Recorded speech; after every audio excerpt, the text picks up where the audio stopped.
Ukraine से अपने नागरिकों को वापस क्यों बुला रहा है अमेरिका? क्या दे रहा है भारत को धोखा? क्या तीसरे विश्व युद्ध की शुरुआत हो चुकी है? अमेरिका और ब्रिटेन ने लिए बड़े कदम। उधर रूस ने की परमाणु युद्ध लड़ने की तैयारी। यूक्रेन ने लगाया रूस पर बड़ा आरोप। क्या रूस ये कभी स्वीकार नहीं करेगा कि यूक्रेन एक दिन नाटो में शामिल हो? इसके जवाब में अभी तक दुनिया को रूस की तरफ से सिर्फ युद्ध की धमकी मिली है। यूक्रेन से अपने नागरिकों को वापस क्यों बुला रहे हैं अमेरिका और ब्रिटेन? क्या तीसरे विश्व युद्ध की ओर बढ़ रही है दुनिया? दोस्तों, यूक्रेन से अपने नागरिकों को ब्रिटेन ने वापस बुला लिया है। अमेरिका भी जारी कर चुका है एडवाइजरी। यूक्रेन सीमा पर रूस अपनी सैन्य तैनाती बढ़ा रहा है। इसके कारण जो हालात हैं उनमें यूक्रेन पर किसी भी समय रूस का हमला हो सकता है। स्थितियों के मद्देनजर ब्रिटिश और अमेरिकी नागरिकों को जल्द से जल्द यूक्रेन छोड़कर सुरक्षित स्थानों पर पहुंचने को कहा गया है। रूस और यूक्रेन के बीच जारी तनाव पर अमेरिकी चिंतित हैं।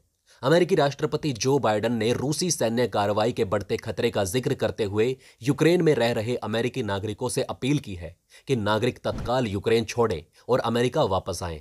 जो बाइडेन ने यह साफ कर दिया है कि अगर रूस किसी भी परिस्थिति में यूक्रेन पर हमला बोलता है तो वो अमेरिकियों को बचाने के लिए सेना नहीं भेजेंगे। रूस यूक्रेन के बीच जारी विवाद कहीं तीसरे विश्व युद्ध की आहट तो नहीं। जानकार कहते हैं कि अगर विवाद बढ़ा तो ऐसी परिस्थितियां पैदा हो सकती हैं। अलग अलग देश जिस तरह से अपने नागरिकों को यूक्रेन से बाहर निकालना चाह रहे हैं, ये साफ हो रहा है कि स्थितियां सामान्य नहीं है। ब्रिटेन और यूरोप के अन्य देशों ने भी अपने नागरिकों से गुहार लगाई है कि नागरिक वापस लौट आएं।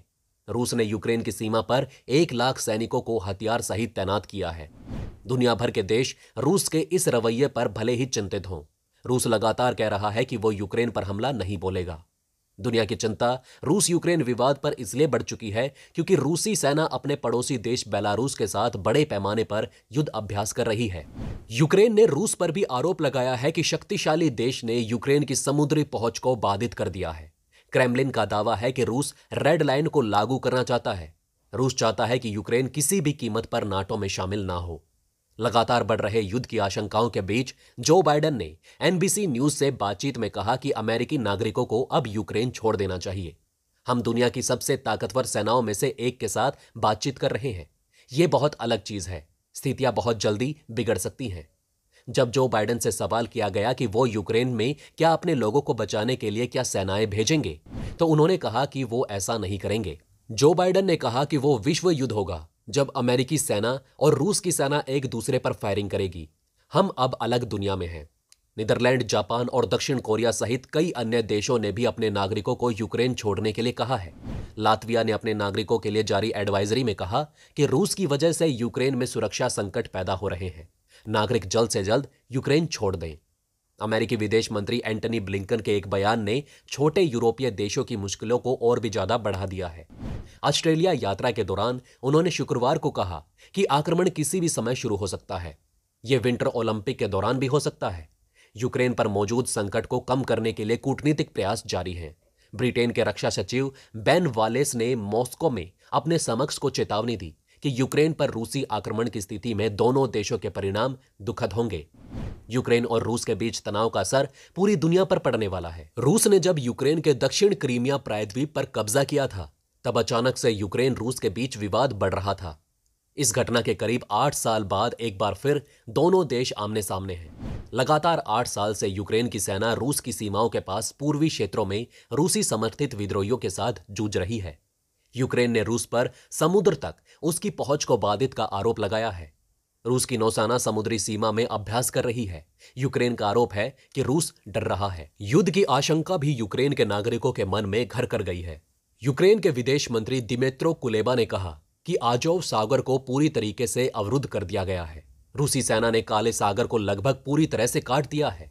रूस का नौसैनिक अभ्यास अगले सप्ताह यूक्रेन के दक्षिण में 2 समुद्रों काला सागर और आजोव सागर में होने वाला था। यूक्रेन की सीमा रक्षक सेवा ने कहा कि रूस ने उन्हें बताया था कि उसने आजोव सागर से अपना अभ्यास रद्द कर दिया है। यह रूस और यूक्रेन दोनों की सीमा से लगा हुआ एक आंतरिक समुद्री हिस्सा है। यूक्रेन के बंदरगाह प्राधिकरण ने बाद में कहा कि वहां प्रतिबंध हटा लिया गया है। दोस्तों, आपको बता दें कि फ्रांसीसी राष्ट्रपति से बातचीत के दौरान व्लादिमीर पुतिन ने साफ कर दिया कि अगर यूक्रेन को नाटो में शामिल किया जाता है तो परमाणु युद्ध की शुरुआत होगी। रूसी राष्ट्रपति ने कहा कि अगर यूक्रेन नाटो में शामिल होता है तो वो फिर से क्रीमिया को हासिल करने की कोशिश करेगा और परमाणु युद्ध शुरू हो जाएगा। दोस्तों, शुक्रवार को क्रीमिया में रूसी नौसेना सैन्य अभ्यास कर रही थी। यूक्रेन के उत्तरी हिस्से की ओर बेलारूस में 10 दिन तक सैन्य अभ्यास जारी रहा। ऐसी आशंका है कि अगर रूस यूक्रेन पर आक्रमण करने की कोशिश करता है तो उसके लिए यह आसान होगा। रूसी सेना सैन्य अभ्यास की वजह से यूक्रेन की राजधानी कीव के करीब है। हालांकि रूस का कहना है कि जैसे ही युद्ध अभ्यास खत्म होगा, सेनाएं अपने अपने स्थायी ठिकानों पर लौट जाएंगी। यूक्रेन खुद भी अपनी सेनाओं को तैयार करने में जुटा है। यूक्रेन ने अपना 10 दिवसीय सैन्य अभ्यास पूरा किया है। दोस्तों, रूस हमेशा किसी भी तरह के युद्ध की खबरों को खारिज करता रहा है। रूस का कहना है कि यूक्रेन के साथ गहरे सामाजिक और सांस्कृतिक संबंधों वाला एक पूर्व सोवियत गणराज्य है। रूस ये कभी स्वीकार नहीं करेगा कि यूक्रेन एक दिन पश्चिमी रक्षा गठबंधन नाटो में शामिल हो। रूस की मांग है कि ऐसे प्रयास भी खत्म कर दिए जाएं। रूस 2014 से यूक्रेन के पूर्वी डॉनबेस क्षेत्र में एक सशस्त्र विद्रोह का समर्थन कर रहा है। मीडिया रिपोर्ट्स के मुताबिक 2014 से अब तक लगभग 14,000 लोग मारे गए हैं। इनमें कई नागरिक भी शामिल हैं। विद्रोह में अनगिनत लोगों की जान जा रही है।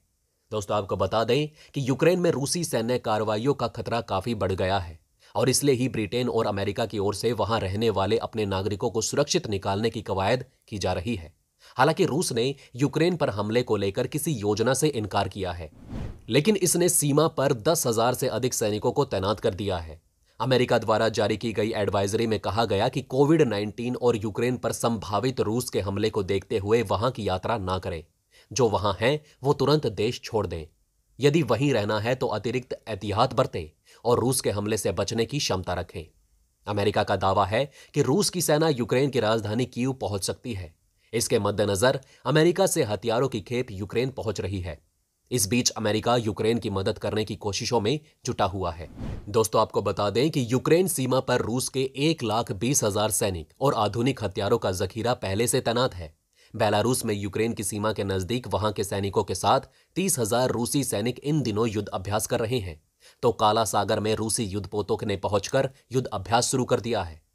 तो दोस्तों, अब आप हमें बताइए, क्या ये बातें आपको पहले से पता थी? अगर नहीं तो इनमें से कौन सी बात आपको सबसे ज्यादा इंटरेस्टिंग लगी? तो दोस्तों, हमारे इस वीडियो में हमने आपको बहुत सी बातें बताने की कोशिश की। अगर आपको हमारी ये कोशिश अच्छी लगी तो प्लीज लाइक करें इस वीडियो को और इसी तरह की और जानकारी पाने के लिए सब्सक्राइब करें हमारे चैनल को। जितना हो सके इस वीडियो को शेयर करना ना भूलें। तो दोस्तों, बने रहिए हमारे साथ। जल्द से जल्द हम फिर आपके सामने होंगे एक और इंटरेस्टिंग वीडियो के साथ। धन्यवाद।